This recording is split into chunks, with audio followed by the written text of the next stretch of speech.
पैसे का सदुपयोग क्या है? आप अपने बच्चों का जन्मदिन मनाते हो, बड़ा सा केक ले आते हो, काट लेते हो, क्या फायदा है इसका? अरे जन्मदिन आए तो आप अपने बच्चों को फुटपाथ पर ले जाओ। फुटपाथ पर कितनी झोपड़ियां बनी रहती हैं, शहर के किनारे बेचारे गरीब तबके के लोग रहते हैं, ले जाओ अपने बच्चों को। आप अपने बच्चों के हाथ से उनके बच्चों को चप्पल, जूता, कपड़ा, स्वेटर, टॉफी, खिलौने बंटवाओ। उन बच्चों की दुआएं मिलेंगी तुम्हारे बच्चों को, उनका आशीर्वाद मिलेगा तुम्हें। तुमने अपनी तुम तो धन्ना सेठ हो, तुमने और 4 धन्ना सेठों को बुलाया, केक कटवाया, खाया, खिलाया, क्या हुआ? उनका पेट तो भरा ही था जिनका आपने भर दिया। पेट उनका भरो जिनको भूख थी। क्यों मैया, क्या सही है? आप उनको भी खिलाओ, जो आपके दोस्त हैं उनको भी दो, पार्टी, कोई दिक्कत नहीं, पर क्या उनकी दुआएं नहीं लेना चाहिए? हमारा जन्मदिन आया, 27 सितंबर को चला गया, तो हम कथा करने गए थे सनावद में। वहां पर एक खेत में कपास तोड़ रही थी माताएं। कपास, किसान का खेत था, बहुत सारी हमारी मजदूर बहनें जो मजदूरी कर रही थी। मुझे लगा कि आज इनके साथ अपना जन्मदिन मनाते हैं। तो जो खेत में मजदूरी करने वाली बहनें थीं, उन मजदूरी करने वाली बहनों के साथ, भाइयों के साथ, माताओं के साथ हम गए और खेत में उनकी सेवा, उनको मिठाई खिलाकर, उनकी सेवा करके जो बन पड़ी उनके साथ जन्मदिन मनाया। चीजें बदलो। ये देखो, ये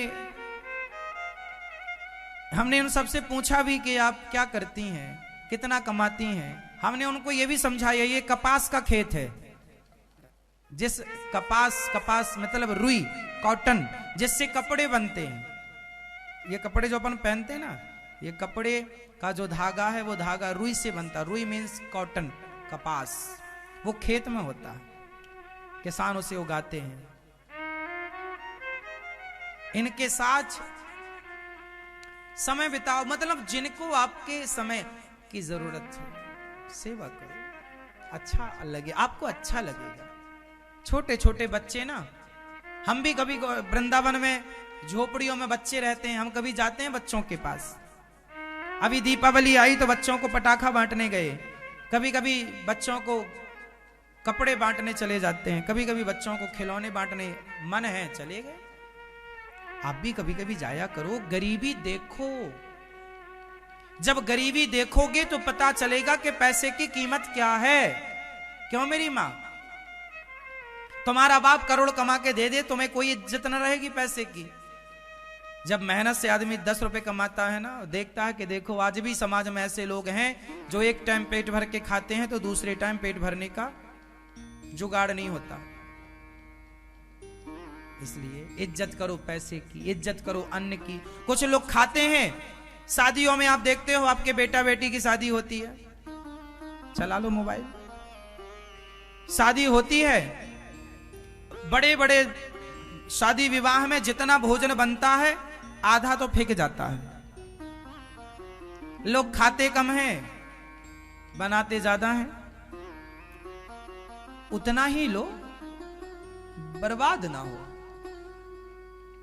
लोग इतना सारा ले लेते हैं, खाते नहीं है, फेंक देते हैं। अन्न की कीमत पता नहीं है साहब, अन्न की कीमत। एक राजा था, वो जा रहा था तो रास्ते में गोबर दिखाई पड़ा उसे, गाय का। अच्छा, गाय ना गेहूं खा लेती है तो गोबर में वापस आ जाता है, पता ना आप लोगों को? गाय यदि गेहूं खाए तो उसके गोबर से वापस आ जाता है। तो गाय ने गेहूं खाई होगी कोई, और राजा सड़क से सवारी पर, रथ पर जा रहा था, बड़े सैनिक, मंत्री सब थे। राजा ने देखा सड़क के किनारे गोबर पड़ा है, लेकिन उस गोबर में उसे गेहूं के दाने नजर आए। राजा था, राजा, क्या कमी थी उससे, लेकिन वो अन्न का बड़ा सम्मान करता था। वो राजा अपने रथ से उतरा, उस गोबर को उठाया, गोबर को पानी में रखा, पानी से उसके सारे गोबर घुल गया और गेहूं रह गया। तो दाने उठाए उसने और दाने साफ किए उसने, और दाने साफ करके उसके रच में वो भगवान जी थे, लेके चलता था ठाकुर जी श्रृंगार सब, भोग लगाए उन दानों के, और दानों का भोग लगा करके वो दाने खा लिए। जब उसने वो दाने खाए तो अन्नपूर्णा माता प्रसन्न हो गई, वाह तूने अन्न का सम्मान किया है, मैं तेरे राज्य पर सदा कृपा बरसाए रखूंगी। ये अन्नपूर्णा माँ है। अन्न की अधिष्ठात्री देवी कौन है? माता अन्नपूर्णा। अन्नपूर्णा की कृपा पर बनी रहे ताकि सदा आपके घर में अन्न धन की कृपा बनी रहे। तो अन्न उसी पर रीझता है जो अन्न का सदुपयोग करता है। आजकल तो लोग कोई कीमत ही, गरीबी, भगवान करें आप सदा सुखी रहें, संपन्न रहें, पर गरीबी क्या होती है मैं जानता हूं, इसलिए मैं आपसे कहता रहता हूं ये सब बातें। मैं गुजरा हूं उन सब दौर से। एक एक दाने की कीमत क्या होती है मैं अच्छे से जानता हूं। मैं भीख मांगता था गांव में, घर घर जा करके, तो मुझे लोग थोड़ा आटा देते थे, थोड़ा चावल देने में किसी का गिर जाता था तो मैं वो चावल इतना गिर जाता था मैं उठाता था उसको, क्योंकि मैं जानता था कि चावल इतना सा, इसकी भी कीमत क्या है और इतने से दालों की भी कीमत क्या है। अन्न का सम्मान हमने किया है, इसलिए अन्नपूर्णा माँ की कृपा से गौरी गोपाल भगवान की रसोई चल रही है। देखो ना, कोई भी आए, अब 30,000 लोग पर डे भोजन करते हैं, लगभग 10,000 लोग आए, 20,000 लोग आए, 50,000 लोग, सबके लिए गौरी गोपाल भगवान के दरवाजे खुले हैं। सारे लोगों को भरपेट भोजन मिलता है कि नहीं? इसलिए अपने बच्चों को ये सब बातें बताओ कि बेटा पैसा कमाना है पर सेवा से जोड़ना है। सेवा के लिए कमाओगे ना तो वो धन शुद्ध होगा, वरना तुम्हारा धन किस काम पे आएगा? सुरा सुंदरी में जाएगा, खर्च होगा, कोर्ट कचहरी में खर्च होगा, डॉक्टरों में खर्च हो जाएगा। सेवा में खर्च कर लोगे तो फिर व्यर्थ में खर्च नहीं होगा, और व्यर्थ में ही गया, सेवा में नहीं लगा तो व्यर्थ में जाना ही है। दान की 3 गतियां हैं मेरी मां, दान भोग नाश। धन की कितनी गति है? धन की कितनी गति?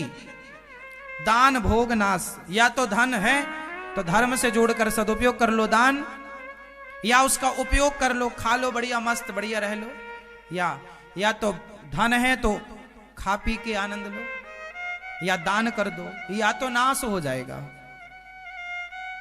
खाया पिया अंग लगेगा, बोलो खाया पिया, खाया पिया, खाया पिया अंग लगेगा, दान दिया संग चलेगा, और बचे खुचे में जंग लगेगा। बोलो राधे राधे।